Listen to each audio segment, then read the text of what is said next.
देशात दिवसेंदिवस गुन्हेगारीच्या घटनांमध्ये वाढ होत आहे. अनैतिक संबंधातून हत्या, आत्महत्या तसेच बलात्काराच्या घटनांमध्ये समोर येत आहेत.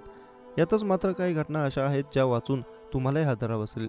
अशीच एक अत्यंत धक्कादायक घटना समोर आली असून दिल्लीतून सीतामढी जात असलेला एक तरुण दरभंगा येथे पोहोचला. मात्र तो आपल्या घरी सुखरूप पोहोचला नाही, तर तब्बल 2 वर्षांनी दरभंगा जिल्ह्यातील बहादरपूर पोलीस ठाणे हद्दीतील खराजपूर गावात एका बागेत खड्डा खणून त्याचा सांगाडा बाहेर काढण्यात आला. या घटनेने मोठी खळबळ उडाली आहे. आता दरभंगा मेडिकल कॉलेज DMCH मध्ये FSL टीम या सांगाड्याचा तपास करणार आहे. दरम्यान हा सांगाडा मिळाल्यावर विविध प्रकारच्या चर्चांना उधाण आलं होतं. आशिष असे या तरुणाचे नाव आहे. त्या एका मुलीशी प्रेमसंबंध होते. या प्रेमसंबंधातूनच ही हत्या करण्यात आली आहे. तर ऑन कॅमेरा कोणीही काही सांगायला होकार देत नाहीये. सीतामढी येथील पोलीस ठाणे हद्दीतील हरदिया येथील रहिवासी असलेल्या शशीनाथ झा यांची पत्नी लड्डू देवीने आपला मुलगा आशिष कुमार झा याचे बेपत्ता झाल्याची तक्रार दाखल केली होती.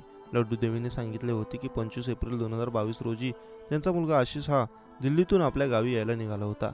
27 एप्रिल रोजी सायंकाळी 4 वाजता त्याचा कॉलवर बोलत असताना त्याने तो दरभंगा येथे असल्याचे सांगितले होते.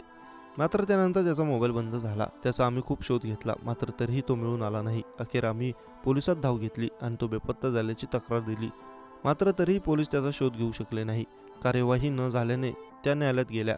न्यायालयाने आदेश दिल्यावर स्थानिक पोलिसांनी आणखी या प्रकरणाचा तपास वेगाने सुरू केला. यानंतर पोलिसांनी एका तरुणाला चौकशीसाठी ताब्यात घेतलं. त्याने सर्व सत्य माहिती समोर सांगितली. त्याच्या माहितीवरून आशिषच्या हत्येतील अन्य आरोपींना अटक करण्यात आली. त्या सर्वांना पोलिसांनी सांगितले की खराजपूर येथे आशिषची हत्या केल्यानंतर त्याचा मृतदेह लपवून ठेवला होता. यानंतर पोलिसांनी खराजपूर येथून अर्धा डझन लोकांनाही अटक केली आहे.